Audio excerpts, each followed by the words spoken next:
নমস্কার বন্ধুরা, আজকে আমি মশলা মাখানো মাছ ভাজবো। এখানে 4 পিস রুই মাছ নিয়ে নিয়েছি, লেবু নিয়ে নিয়েছি। এখানে লবণ, মাছ ভাজার মশলা, ধনে, জিরে গুঁড়ো, ধনে গুঁড়ো আর হলুদ গুঁড়ো। এখানে আদা রসুন একসাথে বেটে নিয়েছি। আদা রসুনটা দেবো। লেবুর রস মাখিয়ে নেব। এই মশলা মাখানো মাছ ভাজাতে একটু লেবুর রসটা বেশি দিলে ভালো লাগে, খেতে ভালো লাগে। আমি দুটো, খুব বড় সাইজের নয় লেবুগুলো, দুটো লেবু দিচ্ছি।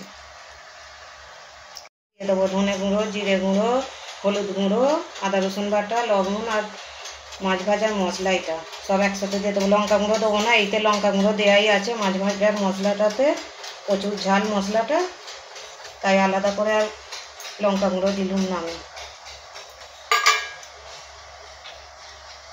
অল্প তেল দিয়ে মেখে নেবো ভালো করে।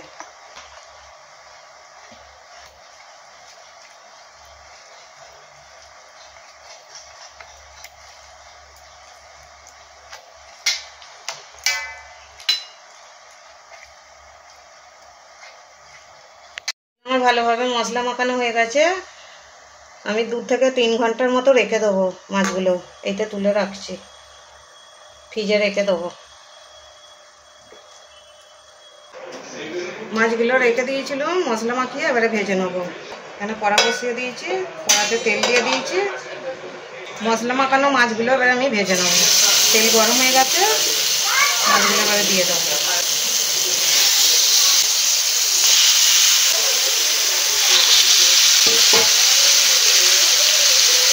খুব বেশি তেল দেবো না, অল্প তেলেতেই ভাজবো মাছগুলো। একটু পোড়া পোড়া করে করবো। চাপা দিয়ে দেবো।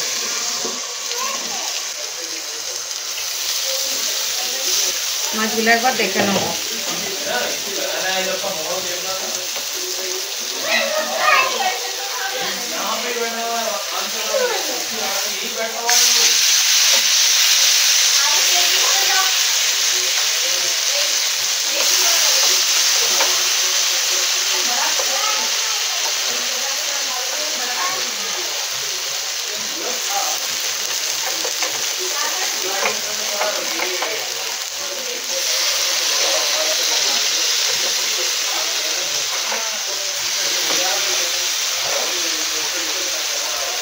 আর অল্প তেল দেবো।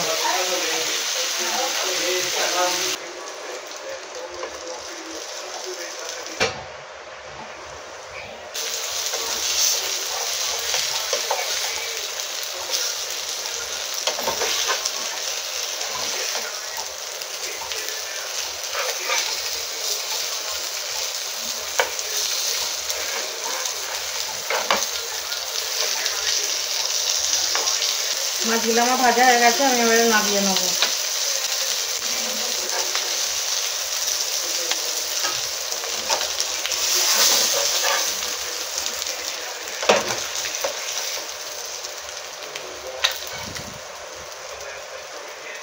বন্ধুরা, মশলা মাখানো মাছ ভাজা আমার রেডি হয়ে গেছে। ভিডিওটা যদি ভালো লাগে লাইক, কমেন্ট, সাবস্ক্রাইব, শেয়ার করে দেবেন।